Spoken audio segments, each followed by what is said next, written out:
information. Okay, sir, it is recording.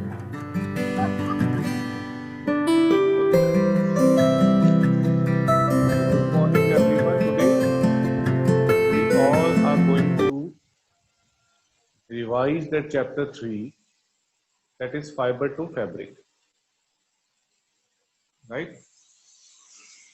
And all of you might be having pen and a notebook, rough notebook, on which you will make that concept map along with me. Then later on you can draw on your notebook with neat and clean handwriting. So let's start with that. So in this chapter we discussed about, first of all, the fibers.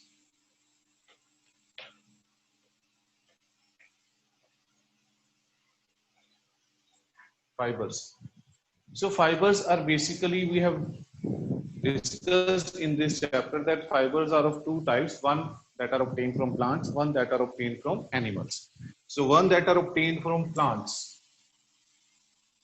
that is obtained from plants, and one is obtained from animals.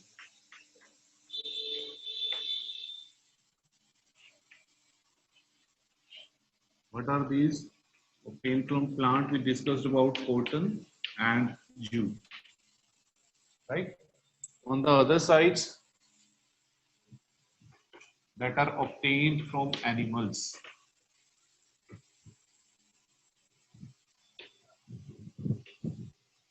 Obtained from animals. Obtained from animals, we discussed two. Basically, one is wool and another is silk, right? So now, first of all, we will discuss about wool. In this, the fibers which we obtain from plant, we discussed about cotton and jute only. That cotton we get from plants, jute we get from plant, that we get from the stem of the plant, jute, and cotton we get from the flower, that is cotton flower. Now we will discuss in detail how we process wool, how we process silk from animals, right? So please note down this concept map stepwise. So I am going to erase it because I have to discuss about wool first. So I know that wool is obtained from sheep, right? How we obtain from sheep? Obtained from rearing and breeding of. That is obtained from rearing and breeding. Rearing and breeding of sheep. Right? Now, that after rearing or breeding of sheep, we get wool. How we get wool? From hair of the sheep. These are processed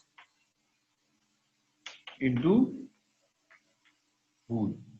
These are processed into wool, right? Now, this processing into wool involves many steps. So, what are these steps? There are so many steps which are involved, which we have discussed, and this. So that we are going to discuss one by one. So the first one step which is involved in the processing of wool, that is scouring. Scouring, we know that this is removing hair from the body of sheep.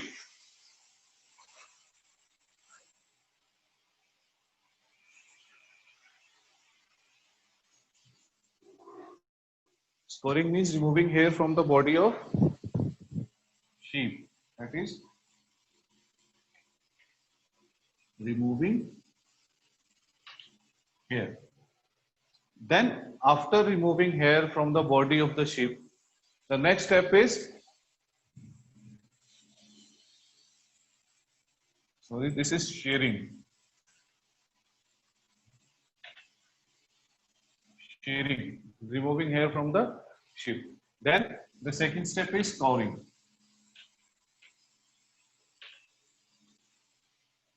Scouring means after getting this hair from the sheep body, we have to wash this fleece to remove dirt, dust, grease. That we can say this process is washing of fleece. Fleece is what we obtain in shearing process, right? Now after scouring, the next step is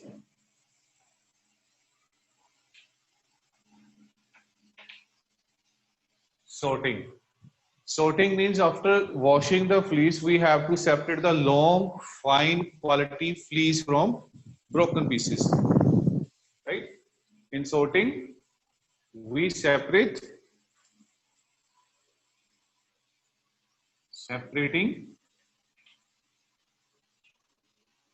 long and fine fleece.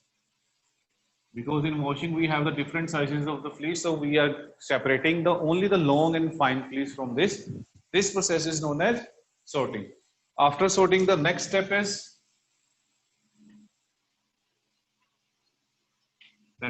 combing. What we used to do in combing means removing burrs from the fleece. Like the picture is given in the NCERT book, it is used to remove the burr from the fleece. That is removing burrs from fleece. That is combing. Next, as we know that we are getting colorful wool available in the market. How we are getting it? Because of dyeing. Dyeing means this is making colorful wool. From its name, it's very clear, making colorful wool. After this dyeing process, we have spinning. Spinning means the last step is spinning. Spinning means spun or twisted to make yarn. This is the last step as we are getting available these things in the market after spinning. Right? Spinning, spun or twisted to convert into yarns.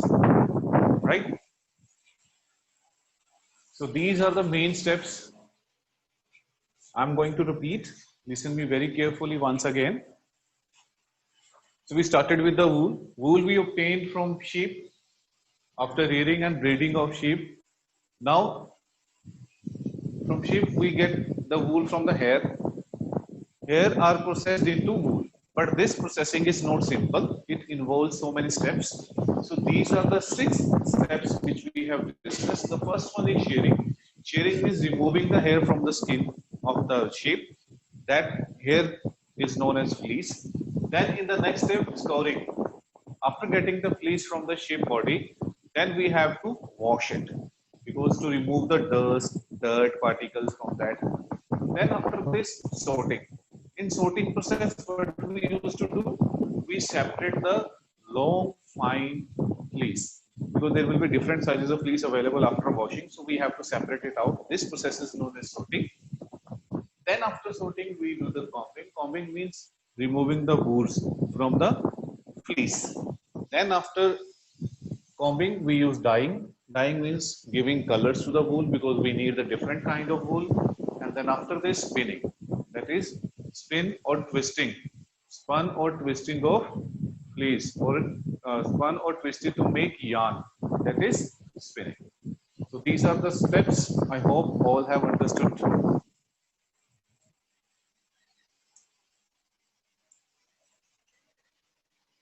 Okay, so after this is all for wool. Now we are going to discuss about silk. So let me erase this.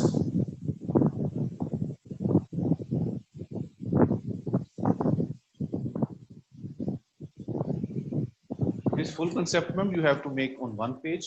It will be very helpful when you will sit for the revision at home. Now comes the silk. If I talk about silk, silk I obtained from where I obtained silk?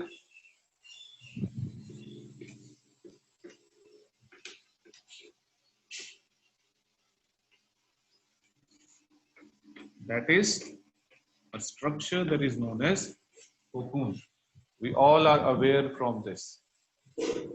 Now, how does this cocoon form?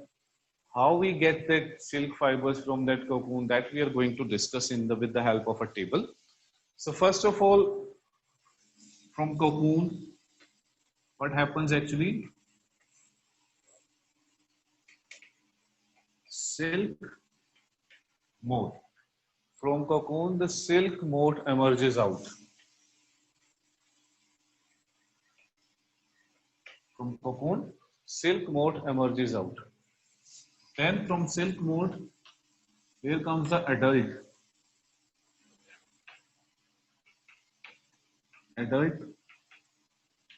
silk moth. Right? Now, when this adult silk moth lay eggs, it will lay eggs here. Right? Now, when these eggs will hatch, hatching of eggs,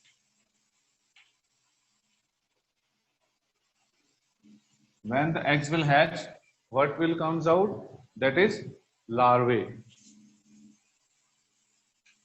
Larvae will come out after the hatching of the eggs. From larvae, we get one more structure, that is one more stage, that is called pupa.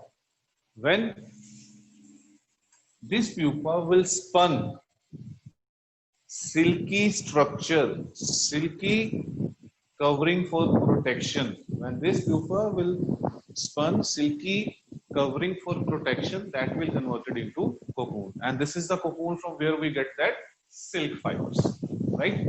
So this is, we can say, the life cycle of silkworm, right? First of all, eggs will, after hatching, the eggs will be converted into larvae, it will be converted into pupa. You can also say larvae means silkworm also, or caterpillar also you can say. Then from pupa it will spun silky covering for protection. Then this stage will come to the next step, that is cocoon. From cocoon, the silk moth emerges out, then it will convert it into adult, then the process repeats. This is the life cycle of silkworm, right?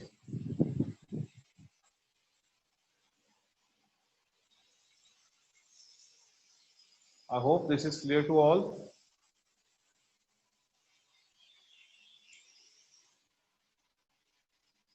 And you will find it very easy when you will use this concept map while revision.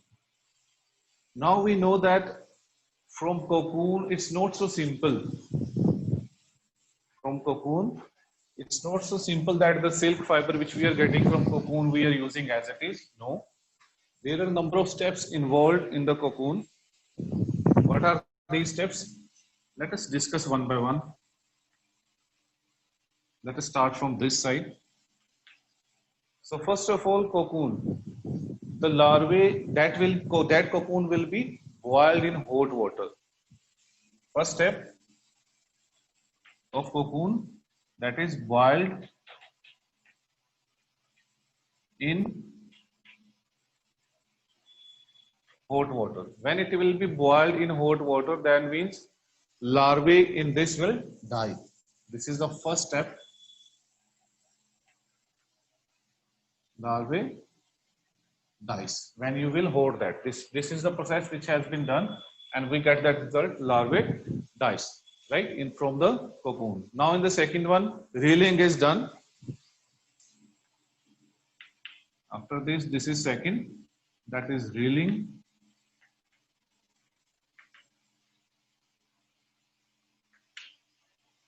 After reeling, we get the raw silk.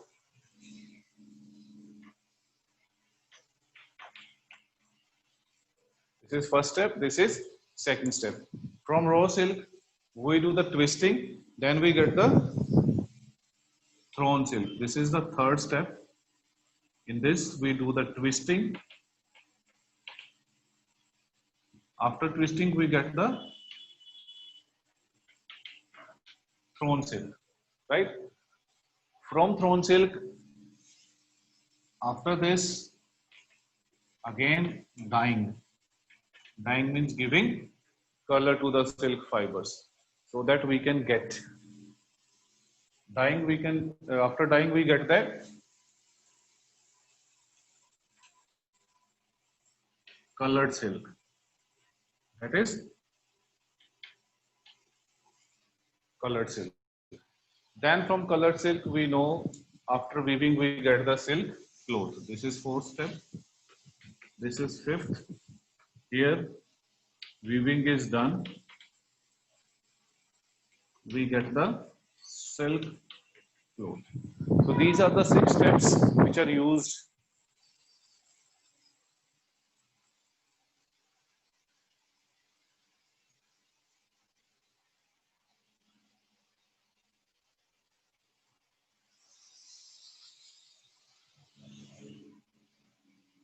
So this is all about this chapter.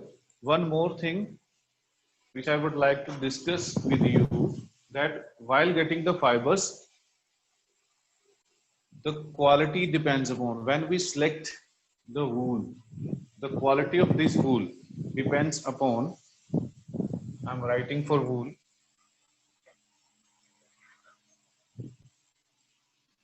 This is the quality of wool.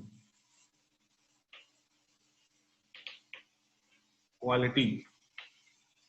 What are the features we used to find out the better quality of wool? That is, first one is thickness.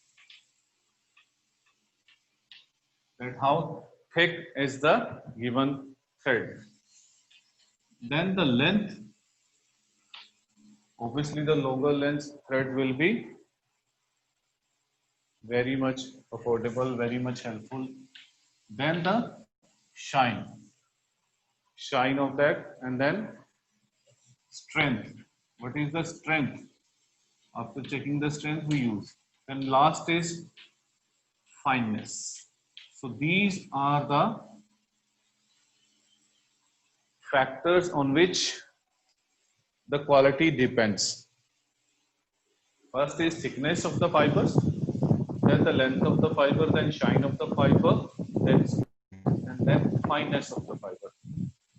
So these are the factors along with this process involved in the life cycle of silkworm we have discussed, and the process and the steps involved in getting the silk from cocoon.